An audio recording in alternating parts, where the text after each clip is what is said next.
ওয়ালাইকুম সালাম রহমতুল্লাহি ওবারাকাতুহু। খলিল ভাই রিয়াদ থেকে সুন্দর একটি প্রশ্ন করেছেন, ইসলামে ছবি তোলার বিধান কি? এক্ষেত্রে বিন বাজ রাহিমাহুল্লাহ একটি সুন্দর কিতাব লিখেছেন, সেখানে তিনি সকল দিক আলোচনা করেছেন এ ব্যাপারে।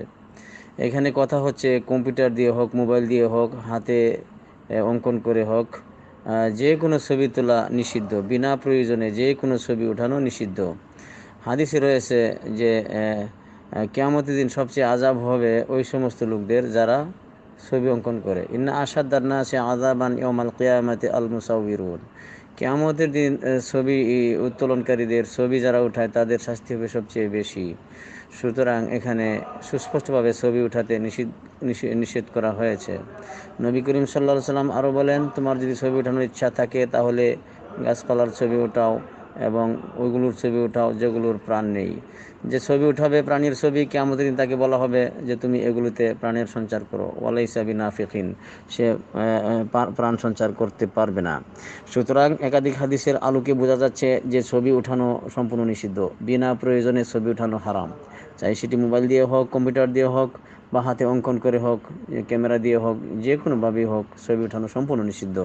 একান্ত প্রয়োজন সাপেক্ষেই ছবি উঠানো আলেমগণ জায়েজ বলেছেন।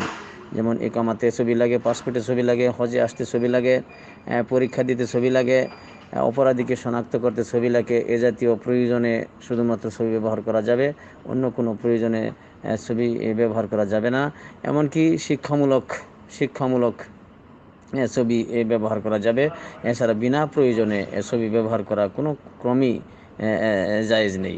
সুতরাং ছবি উঠানো, ছবি তোলা, পিতামাতার ছবি উঠানো, আত্মীয় স্বজনের ছবি উঠানো, উমরায় গিয়ে, হজে গিয়ে ছবি উঠানো, মুসল্লিদের ছবি উঠানো সম্পূর্ণ নিষেধ। বিনা প্রয়োজনে ছবি উঠানো একদম হারাম।